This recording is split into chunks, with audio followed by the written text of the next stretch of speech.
આમંત્રિત મહેમાનો અને ગ્રામવાસી તેમજ વાલા બાળકોનું પરિવર્તન ચેરિટેબલ ટ્રસ્ટ વતી હું હૃદયથી સત્કાર કરું છું. આપણને સહજ પ્રશ્ન થાય કે પરિવર્તન ચેરિટેબલ ટ્રસ્ટ શું છે, શેના માટે કામ કરે છે, પરિવર્તન ચેરિટેબલ ટ્રસ્ટનો ઉદ્દેશ્ય શું છે. પરિવર્તન ચેરિટેબલ ટ્રસ્ટનો મુખ્ય ઉદ્દેશ્ય પર્યાવરણ જાગૃતિનો હતો, પણ શરૂઆતનું કામ કરતા થયું કે ખાલી પર્યાવરણ જાગૃતિ નહીં, લોકહિતના થઈ શકે તેટલા તમામ કાર્યો આપણે કરવા જોઈએ. આપણી યથાશક્તિ મુજબ આપણે કરવા જોઈએ અને તે કરીએ છીએ અને આવનારા સમયમાં પણ કરશું.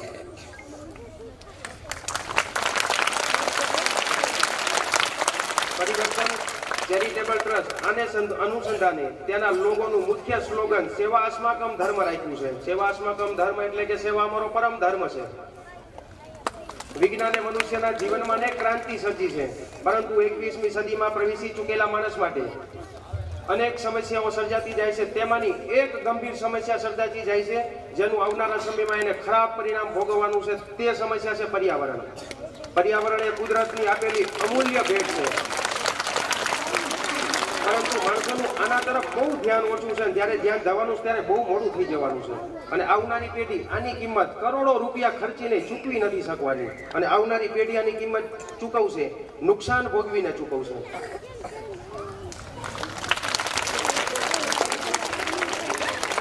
વૈજ્ઞાનિકોના સર્વેક્ષણ પ્રમાણે આજના વાતાવરણને સમતોલ બનાવવા માટે 1,00,000 કરોડ વૃક્ષોની આ દુનિયામાં જરૂર છે, ત્યારે વાતાવરણ સમતોલ થાય. આટલું કોઈ એક વ્યક્તિ આને કવર કરી શકે, આને પૂર્તિ કરી શકે એવું ન થઈ શકે. આના માટે બધાએ મળીને સંપૂર્ણ પ્રયાસ કરવો જોઈએ. મહાભારતમાં જે દ્રૌપદીનું ચિરહરણ વખતે શ્રી કૃષ્ણ ભગવાને તેના ચીર પૂજા, તેવી જ રીતે આજે આ ધરતી રૂપી દ્રૌપદીનું ચિરહરણ થાય ત્યારે તેનું રક્ષણ કરવા વાળું દુનિયામાં કોઈ નથી.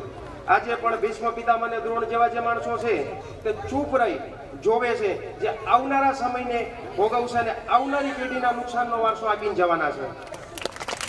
પણ અંગ્રેજીમાં એક કહેવત છે, કોઈ પણ ભૂલને સુધારી લેવા માટે કોઈ સમય મોડો નથી હોતો, હજી સમય છે. આને અનુસંધાને પરિવર્તન ચેરિટેબલ ટ્રસ્ટ દ્વારા ચોકડી ગામમાં આવનારા સમયે એક હેલ્પલાઇન નંબર ઇસ્યુ કરવામાં આવશે. આ હેલ્પલાઇન નંબર ઉપર ફોન કરવાથી કોઈ પણ ઘરે વૃક્ષની હોમ ડિલિવરી આપવામાં આવશે, વૃક્ષારોપણ કરી આપવામાં આવશે. માણસની મુખ્ય જવાબદારી ફક્ત અને ફક્ત તેનો ઉછેર કરી વૃક્ષને મોટું કરવાની રહેશે. સંસ્કૃતના એક શ્લોક પ્રમાણે દરેક પ્રાણીનું અન્નથી પોષણ થાય છે, તેનું જતન થાય છે. અન્નને ઉત્પન્ન કરવા માટે પાણી જોઈએ અને પાણી માટે વૃક્ષની જરૂર પડે છે.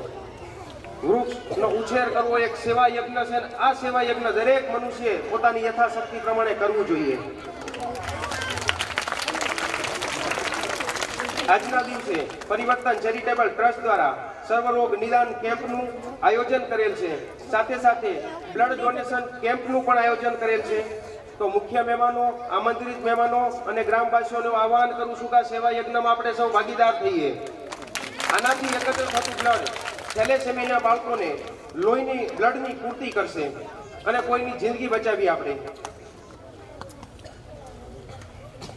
ચોકડી પરિવર્તન ચેરિટેબલ ટ્રસ્ટ દ્વારા ચોકડી ગામ અને આજુબાજુના 6 ગામ જેવા કે વેળાવદર, ભાણેજડા, કોરડા, સમટિયાળા, નવી મોરવાડ અને જૂની મોરવાડ, આ 7 ગામ માટે એમ્બ્યુલન્સ લોકાર્પણ કરવામાં આવે છે, જેનો હેલ્પલાઇન નંબર 7062 010 છે.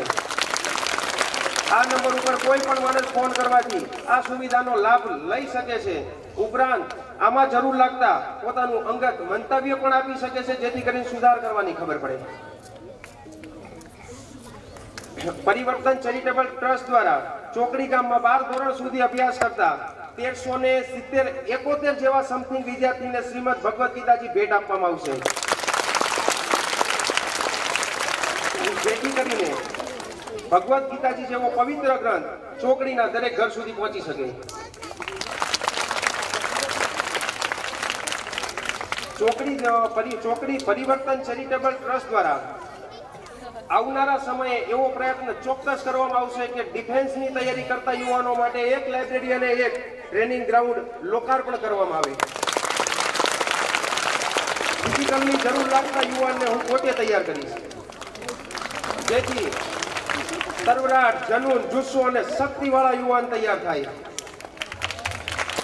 જેને જોતા આપણને લાગે કે ઘટમાં ઘોડા થનગને આતમ વિંજે પાક અણદીઠેલી ભોમ પર યૌવન માંડ્યા અને આ યુવાનો આ પંક્તિને સાર્થક કરે કે અમને નાખો જિંદગીની આગમાં આગને પણ ફેરવીશું બાગમાં નથી પરવા અમને નામો શીખે મોતની અને મોતને પણ આવવા દો એકવાર લાગમાં અસ્તુ જય હિન્દ